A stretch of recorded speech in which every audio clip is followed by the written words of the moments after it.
Hello my people, please watch this video, share and subscribe. Try and watch this video, share it and subscribe to my YouTube channel. Just watch this video. Thank you. We'll take another story. The presidential candidate of the Labour Party, Peter Obi, has challenged the former governor of Enugu State, Chimaroke Nnamani, who accused Obi of projecting ethnic and religious bigotry to show proof where he portrayed such an act. Nnamani made the allegations in a series of tweets shortly after his defeat at the senatorial poll. Nnamani accused Obi of using his devious opium served to Christians and to Igbos domiciled in different sections of Nigeria to set the political trajectory of the region 24 years back, and also alleged that Obi used the message of hate, bile, and incitement to subjugate the people of the Southeast. Peter Obi, in response, said that he is the direct opposite of the picture painted by Nnamani, and that he has always championed issue-based campaigns. Obi's statement reads in part, "I find it very shocking that you had to label me as an ethnic and religious bigot, and as one who indulges in a campaign of hatred.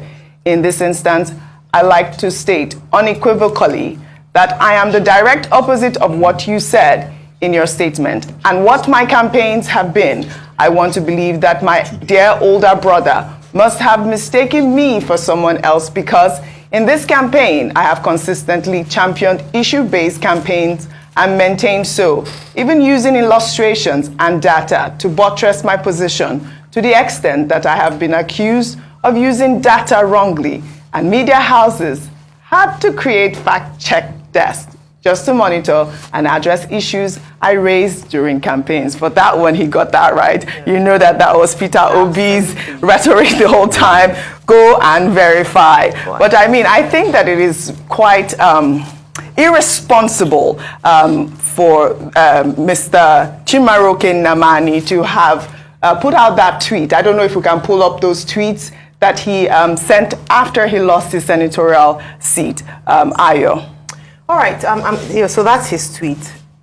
It's very easy for one to read the litany of tweets by Senator Chimaroke Nnamani as just rantings of a sore loser. It's easy to see it that way.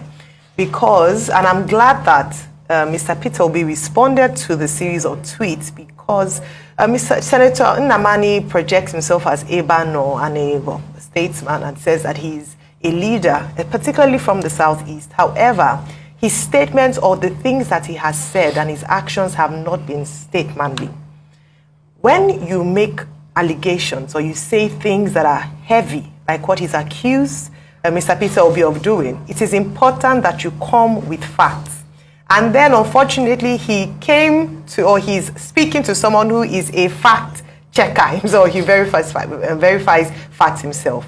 One thing I have to say, for the records, is that one of the things that a number of observers praised Mr. Peter Obi's campaign for was his not using or attacking the person, but an issue-based campaign that he ran. People said, oh, you were going to places, you were going here and there, but we saw the opposition do even worse.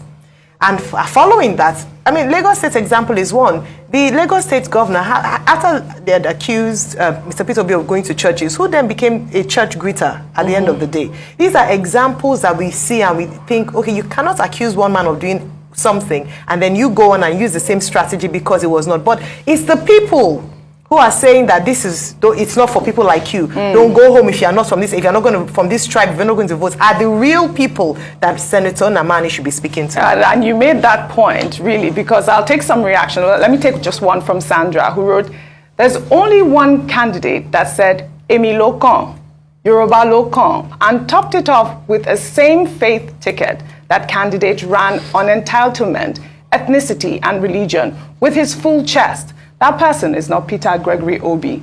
Well, this whole conversation is coming as the chief whip of the Senate, Orji Uzor Kalu, on Tuesday said that it is his turn to become president of the Senate in the 10th National Assembly. While speaking with journalists, Kalu said that he is the highest ranking senator from the Southeast and therefore deserves the position. If we practice true democracy, I should not be in contest with anybody in this position. Because apart from the Senate President himself, Deputy Senate President Mogege, the Senate Leader Gobe, I'm the highest ranking member of the Senate. The Nigerian people will pray for me to be Senate President because it is my turn. Well, all right, Dr. Abati, really quickly on this story. Okay, two quick things here. First, Mr. Peter Obi, he seems to have mastered the art of issuing rebuttals without being offensive. I love it. Because if you look at that his statement in which he responded to Senator Chimaroke Nnamani, a former senator representing Enugu East, who lost in the recent election, he must have used the word "my brother," "my elder brother," my dear brother, about 4 times. I knew you were going to pick on that, yeah. And after debunking all the allegations against him about being a religious and ethnic bigot, which he says he's not, and that he was preaching about character, competence, compassion, and that in any case, it wasn't only Igbos that voted for him, that non-Igbos voted for him everywhere, you know, where he took his message to. And he thought that Senator Chimaroke Nnamani may have mistaken him for someone else. You know, such very polite insults. And then at the end of the day, he said, well, Senator Chimaroke Nnamani says he needs some lessons in certain aspects of leadership and needs to go back to school. He ended his statement by saying, why do I have to go back to school when I have my dear brother, Senator Nnamani, knows a lot about leadership? Rather than go back to school, I'll come and learn at your feet. Of course, all of that is tongue-in-cheek, but he was able to make his point. However, I think in this matter, you, Assad, must prove. If you want to push Mr. Peter Obi further, you will tell him, well, sue Senator Chimaroke Nnamani for defamation. Because he has made claims about you that you say are not true. He even called Peter Obi, he referred to him as Gringori. I thought he was going to call him Gringori or Kafo. Gregory. But he said, no, he said Gringori.